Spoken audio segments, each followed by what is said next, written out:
പിന്നെ ഇതിനോടുള്ളൊരു എതിർപ്പുണ്ട് നമുക്ക്. കാരണം എപ്പോഴും ഈ എല്ലാവരും നിങ്ങൾ മാധ്യമങ്ങൾ ഉൾപ്പെടെ എല്ലാവരും ഇര എന്ന് പറയുന്നുണ്ട്. ഇര എന്ന് പറയുന്നത് എന്താണ് എന്ന് വെച്ചാൽ നിങ്ങൾ ഗ്ലോറിഫൈ ചെയ്ത് പറയുന്ന ഒരു കാര്യമാണ്.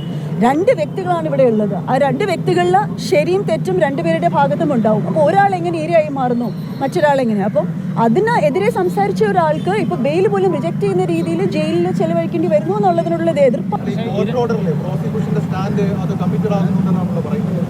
അല്ല, കോർട്ട് ഓർഡറിൽ പറയുന്നത്, ഇതിനകത്ത് പറഞ്ഞിരിക്കുന്നത് നോൺ ബെയിലബിൾ സെക്ഷൻ എന്ന് പറയുന്നത് 75(1) ആണ്. സെക്ഷലി കളേർഡ് റിമാർക്സ് ആണ്. പക്ഷേ ഇതിനകത്ത് രസകരമായ കാര്യം എന്ന് പറഞ്ഞാൽ ഈ സെക്ഷലി കളേർഡ് റിമാർക്സ് ഏതാണെന്നുള്ളത് ആ റിമാൻഡ് റിപ്പോർട്ടിനകത്ത് പോലും കൊടുത്തിട്ടില്ലായിരുന്നു.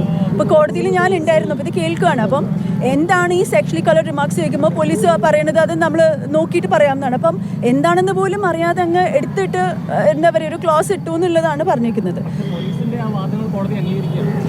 പ്രൈമ ഫേഷ്യ അങ്ങനെ കണ്ടെത്തിയെന്നാണ് കോടതിയുടെ ഇത് പറയുന്നത്. അതിൻ്റെ എന്തുകൊണ്ടാണെന്നുള്ളത് നമുക്ക് ചോദ്യം ചെയ്യാൻ പറ്റില്ല, അത് ശരിയാണ്. ഇപ്പോൾ ഹൈക്കോടതിയിലേക്കും സെഷൻസും ഹൈക്കോടതിയിലേക്കും നമ്മൾ നീങ്ങാൻ തന്നെയാണ്. പക്ഷെ അതുവരെ എന്തായാലും ഇനിയൊരു ഹങ്കർ ഫാസ്റ്റിലേക്ക് പോകാണെന്നാണ് രാഹുൽ ഇപ്പോൾ പറഞ്ഞിരിക്കുന്നത്. അത് 100% ഉറപ്പിച്ചു എന്ന് തന്നെയാണ് പറഞ്ഞത്. അപ്പം നിരാഹാര സമരത്തിലേക്ക് പോവുകയാണ് എന്ന് തന്നെയാണ് പറഞ്ഞത്, ഹങ്കർ ഫാസ്റ്റിലേക്ക് പോവുകയാണ്. കാരണം അതൊട്ടും അക്സെപ്റ്റ് ചെയ്യാൻ പറ്റുന്നില്ല. അദ്ദേഹം ആദ്യം തന്നെ അറസ്റ്റ് തന്നെ നമുക്കൊരു നോട്ടീസും തരാതെയാണ് അറസ്റ്റ് ചെയ്തത്. അത് പച്ചക്കള്ളമാണത്. ഞാൻ ഇത്ര ഉറപ്പിച്ച് പറയുന്നത് കാരണം മറ്റ് കേസിന്റെ മറ്റ് വിശദാംശങ്ങളും ഒക്കെ എനിക്ക് ഇനിയും പഠിക്കേണ്ടിയിരിക്കുന്നുവെങ്കിലും ഇത് എനിക്കറിയാവുന്ന കാര്യമാണ്. ഇതിന് ഒരു നോട്ടീസും നമുക്ക് തന്നിട്ടില്ല. നേരിട്ട് വീട്ടിലേക്ക് വരുമായിരുന്നു. കള്ളമാണ് അടുത്ത് പറഞ്ഞിരിക്കുന്നത്. അത് അവിടെ കോടതിയിൽ വെച്ച് പറഞ്ഞപ്പോൾ നമ്മളെല്ലാവരും നമുക്ക് അടച്ചു വെക്കാൻ പറ്റുന്നില്ല. കാരണം അത്രയും കള്ളമാണ് അത്. നമുക്ക് ഒരു നോട്ടീസും തരാതെ വീട്ടിൽ വന്ന് വിളിച്ചുകൊണ്ട് പോകുമായിരുന്നു. അപ്പം അത് തന്നെ തെറ്റാണ്. നേരെ വീട്ടിൽ ഒരു ദിവസം 4 മണിക്ക് വന്നിട്ട് വിളിച്ചുകൊണ്ട് പോവാണ് കൂടെ പറഞ്ഞത്. എന്നിട്ട് ഇപ്പൊ പറയുന്നു നമ്മള് നോട്ടീസ് തന്നിട്ട് അത് കൈപ്പറ്റിയില്ലെന്ന്. ഇത്രയും അന്വേഷണമായിട്ട് സഹകരിക്കുന്ന ഒരാളെ എന്തിനു കൈപ്പറ്റാതിരിക്കണം?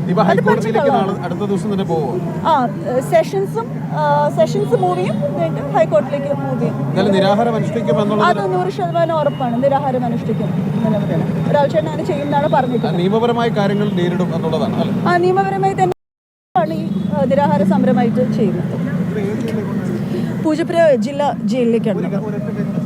ഇത് ലാപ്ടോപ്പ് ചോദിച്ചപ്പോൾ നമ്മൾ ലാപ്ടോപ്പ് കൊടുത്തിട്ടുണ്ട്. അപ്പോൾ ആദ്യം അത് വന്ന സമയത്ത് നമുക്കറിയില്ലല്ലോ ഇതിന്റെ ദിശ എങ്ങോട്ടാണ് പോകുന്നതെന്നും ഒന്നും അറിയില്ല. അപ്പോൾ പെട്ടെന്ന് ഈ പറഞ്ഞ പോലെ നോട്ടീസ് ഒന്നും തരാതെ പെട്ടെന്ന് വരുമ്പോൾ നമുക്കാണെങ്കിലും അതിൻ്റെ അകത്ത് പ്രിപ്പയർ ചെയ്യാനോ ഒന്നും ഉള്ളൊരു അവസരമില്ല. അപ്പോൾ അങ്ങനെ വന്ന വീഡിയോ ആയിരിക്കും. അപ്പം അത് എന്തായാലും നമ്മൾ ലാപ്ടോപ്പൊക്കെ കൊടുത്തു. നമ്മൾ പൂർണ്ണമായിട്ട് സഹകരിക്കുകയാണ് ഇൻവെസ്റ്റിഗേഷനുമായിട്ട്. നമ്മുടെ അഡ്വക്കേറ്റ് പറയുന്നുണ്ടായിരുന്നു you can give A gag order എന്നിട്ട് ബെയിൽ കൊടുക്കാമെന്ന് പറയാം. അത്രയും പോലും ബെയിൽ കൊടുക്കാത്ത വിധത്തിൽ എന്ത് സെക്ഷലി കളർഡ് റിമാർക്സ് ആണ് വന്നതെന്ന് ഐ ഡോണ്ട് നോ. അപ്പോൾ അതിനുള്ളൊരു വിഷമമുണ്ട് എന്തായാലും.